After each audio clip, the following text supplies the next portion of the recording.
தன் பாவங்களை மறைக்கிறவன் வாழ்வடைய மாட்டான்.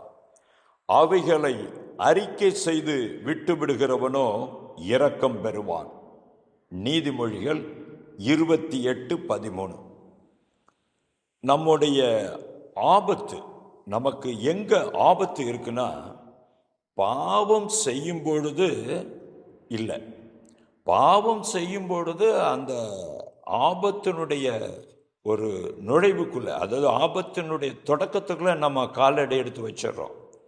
ஆனால் அந்த பாவத்தினுடைய சம்பளமாகிய மரணம், அந்த ஆபத்தினுடைய விளைவை எப்போ அனுபவிக்கணுங்கிறத இந்த வேதம் நமக்கு தெளிவாக சொல்லுது பாருங்க.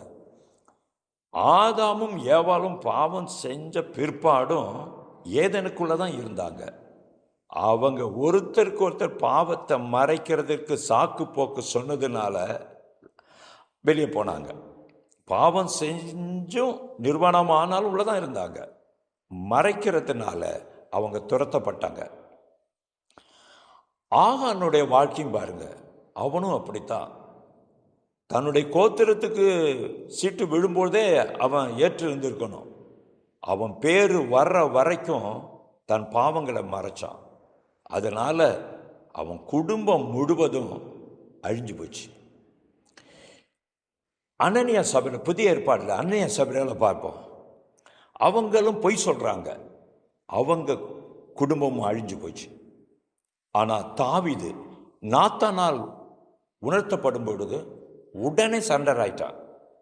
அது மாத்திரமல்ல, சங்கீதம் 51 எழுதி வச்சான். எவ்வளோ அருமையான மனம் திரும்புதல் பாருங்க.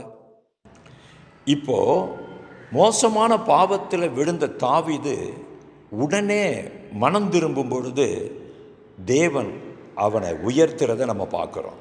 தாவீதின் குமாரனே என்று அழைக்கிற அளவுக்கு அவனை தேவன் ஆசீர்வதிக்கிறார்.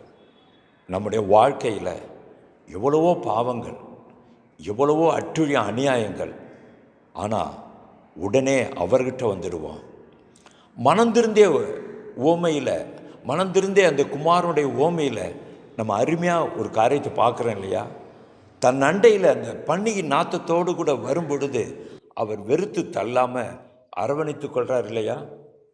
கர்த்தர் நம்மை அழைக்கிறார். வழக்காடுவோம் வா, உன் பாவம் எப்படி இருந்தால் என்ன, அதையெல்லாம் நான் வெண்மையாய் மாற்றி போடுறேன்னு அழைக்கிறாரு. பாவத்தை மறைச்சி அழிவுக்குள்ளே நாம் போய்விடாதபடி நம்முடைய அந்தரங்க அசிங்கங்களை அந்தரங்கமா தேவனிடத்தில் மனந்திறந்து சொல்வோமா? இதோ தேவன் நிற்கிறாரு, நீ வா, உன்னுடைய பலவீனம் என்னன்னு எனக்கு தெரியும், நீ எப்படிப்பட்டவன் எப்படிப்பட்டவன் எனக்கு தெரியும், ஆனால் பாவத்தை மறைச்சிடாத, என்கிட்ட சொல்லு, நான் அதை மாத்திரன்னு அழைக்கிறாரு. இயேசு அழைக்கிறார். நாம் மனந்திறந்து அவரிடத்தில் ஒப்புரவாக ஆயத்தமா? பாவத்தை அறிக்கை செய்து அவருடைய இரத்தத்தால் கழுவப்பட்டு மீண்டும் தொடர்ந்து ஓடுவோம். கர்த்தர் நம்மை தள்ளுகிற தேவன் அல்ல, அரவணைக்கிறவர். பாவத்தை அறிக்கை செய்யவும் அவருடைய இரத்தத்தினால கழுவப்படவும் பாவத்தை விட்டு விடும்படியான பிரயாசத்திலும் நாம் தொடர்ந்து முன்னேறுவோம். கர்த்தர் வருகிறார். மாரநாதா.